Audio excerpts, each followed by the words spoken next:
Hey, what's up everyone, Ragey Golden Eagle here, having way too much fun as always. Now you guys know me, I believe that there's no such thing as too many examples of moral authoritarians being forced to live by their own book of rules. Now this one isn't as high profile as all the Hollywood firings going on lately, but just as funny. Facebook blocks links to women's rights group after transphobia complaints. And the best part's like in the little tagline here. The group's supporters have blasted the campaign as a disgrace and accused Facebook of suppressing free speech. Oh, okay. So pretty much shutting a group down due to complaints of some random phobia or ism is suddenly suppressing free speech when it's done to you. But when you use it as a weapon to shut down your opponents, it's okay, isn't it? Well, that's because all your opponents are Nazis, right? Everyone who disagrees with you is by default a Nazi, because you're anti-Nazi, so anyone who's against anything you say must be pro-Nazi, right? And Nazis aren't human and should be punched, so it's okay to do whatever you want to them. But the second you have to live by your own book of rules, all of a sudden it's a problem, isn't it? And at the very beginning of the article, too, you notice that not only are they transphobic, they are just blatantly sexist as well. Women's Place UK campaigns for women-only spaces and raises concerns about transgender people being able to self-identify as women.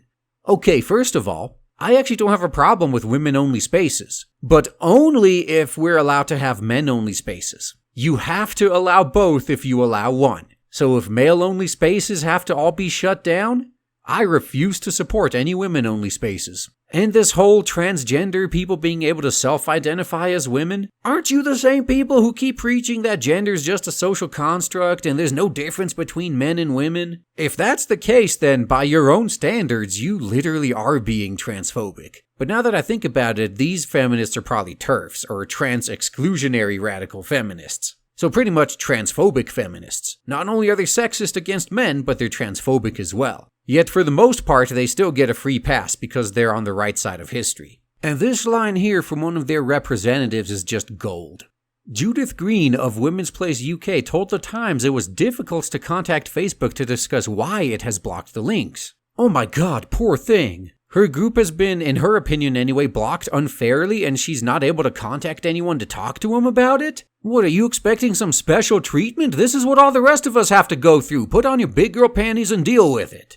And she added, we regard it as a fairly serious interference in democratic discussion. This is about women's voices being able to be heard. But once again, shutting down your opponents on the other hand and no platforming them, that's okay. It's only suddenly anti-free speech and anti-democratic discussion when you're on the receiving end of what you've been doing to everybody else. Once again, zero sympathy from me here. Even if this group in particular was not responsible for no platforming anybody, the fact that a blatantly sexist and transphobic group like this is allowed to exist, while other groups on the opposite side of the political spectrum have been taken down for way less, honestly just doesn't sit well with me. As I've said before, one of the best, if not the best, ways to win an argument is to simply make your enemy argue your point for you. In this case, our point is that all these attacks on free speech are freaking bullshit and they shouldn't be happening. As long as our enemies are the ones doing the bans, they disagree with this. So once we put them on the receiving end of their own bullshit enough times, maybe they'll finally join with us and fix these shitty rules. And before signing off, what exactly is this group all about? Let's see why Facebook could have possibly banned them.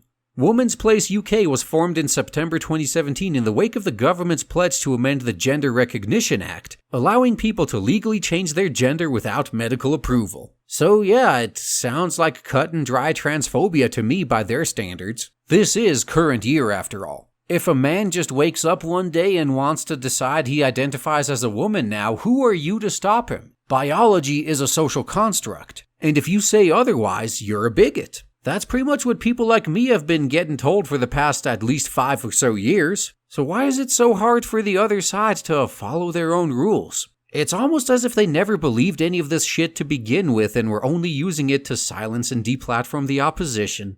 Really makes you think, doesn't it? And that's all I gotta say, guys. Thanks for listening.